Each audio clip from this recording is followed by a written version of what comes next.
JC, anong yun? JC. Nagsa-selfie mag-isa sa kwarto mo, nag-decide kang i-post ang photo sa Facebook. Pero nang in-upload mo na ito, nakita mong bukod sa'yo ay may iba pang na-detect na mukha. OMG. At inototag ang Facebook. Oh my God! High-tech siya chinek sila. Nang pangalan, nakita mo ang tinag ng Facebook ay isa sa mga taong kilala mo na matagal ng patay. I think yung auto-tag yun yung nakakatakot. Oo.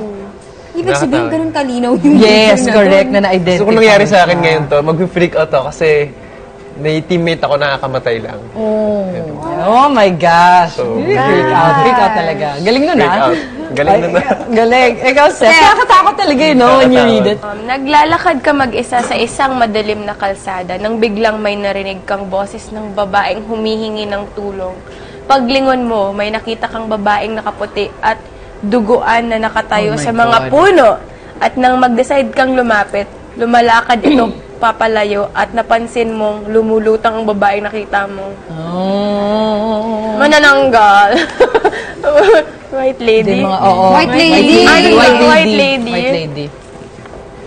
Hindi ko alam. Usually, pag nagugulat kasi ako, parang nabablanko, parang Hindi ka wala, parang nawala yung buhay, nawala lahat, parang walang time mag-process. Yes. Kasi diba yung normal, parang bilis-bilis mag-work ng brain ko. Pag nangyayari mo gano'n, parang stock up ka na lang. Stock up lang ako. Ikaw na, Mama. Nakabili ka ng isang bahay at very low price. Wow. Pero during your move-in ng pamilya mo, isang kapitbahay lumapit sa inyo at nagkwento na may nangyaring murder sa bahay na nabili nyo at minsan daw ay nagparamdam pa ang mga taong napatay sa bahay. Ano ba yan? Hindi. Ano gagawin mo? Ibebenta mo yung bahay? Parang Pabibili mo na. Hirap naman. Pabigay mo na.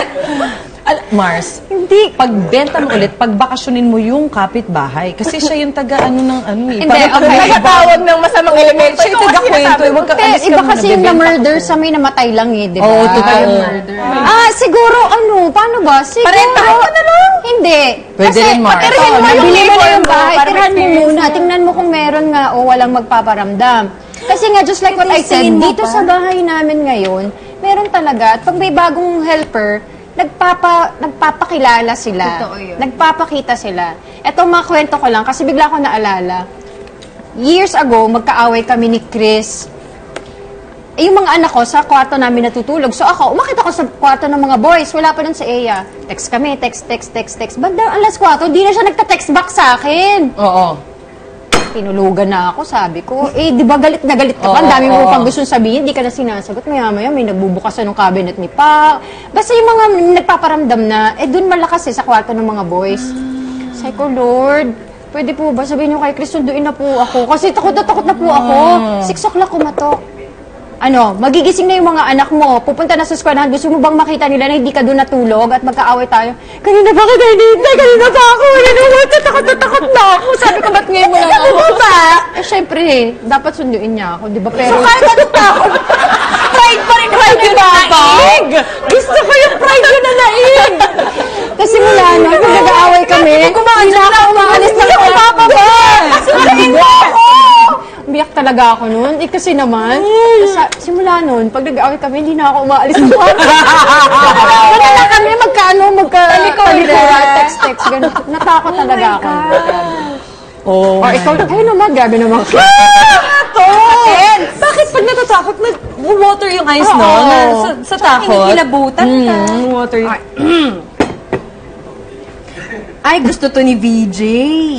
Nagising ka isang araw, nagka-zombie apocalypse na pala. At halos lahat ng tao sa mundo naging zombie na. I love it! Nakapilip ka sa pintana, may mga zombies na nakaabang sa paglabas mo ng bahay. Pero naroon din ang kotse na pwede mong gamitin para makatakas sa lugar. Well, dahil nakaabot ako ng 6 seasons ng isang show, I would know what to do. Di magtago. Saka maingay. Saka magtatago buong mundo na nga. Hindi doon ka lang sa loob ng bahay nyo. Siyempre, huwag ka muna lalabas agad hanggang wala kang malinis na plano. Kasi pinag-uusapan namin, dahil sa bahay namin, meron kaming 2 babies. Tapos sabi namin, shocks, paano pag nagkaroon ng zombie apocalypse? Tapos umiyak sila. Anong gagawin natin? Tama, Mars! Basta saksakan nyo lang ng mga daddy yung mga yan. Bawal mag-ingay. Mahanap tayo. Kahit sino, ikaw.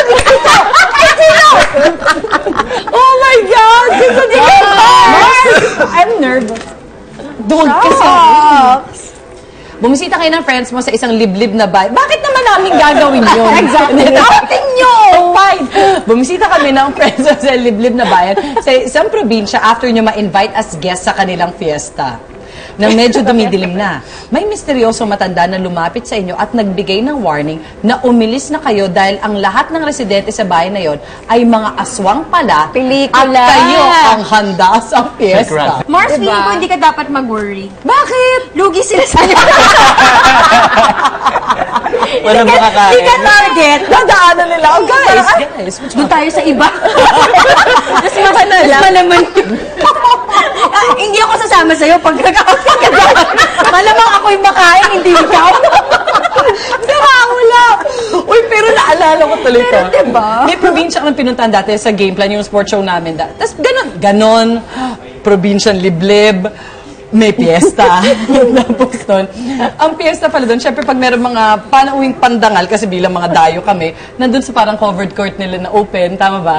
Tapos yung mga taong bayan, nasa paligid lang sila kasi hindi naman sila makikikain doon sa handa. Manonood lang sila na kumakain kayo. Tapos doon, di papunta pala kami, naglalakad kami, madilim. So naka-flashlight kami, ganong klase Tapos forest, ganon Tapos doon pa lang, nagkakatakutan na kami. Pagdating namin doon, may host naman, parang sige, lahat na, ito na, Mayor, thank you, Giga. Ang hindi pa kumakain sa mga bisita, kumain na. Tapos kami, ang hindi pa kumakain sa mga bisita. Ang hindi pa kumakain sa mga bisita. So, tawa lang kami, pero ganun yung feeling niya tuloy, parang ganyan. Ko siguro, pabilisan lang kami ng takbo siguro. Oo. Hindi nyo alam yung hinanda mga tao.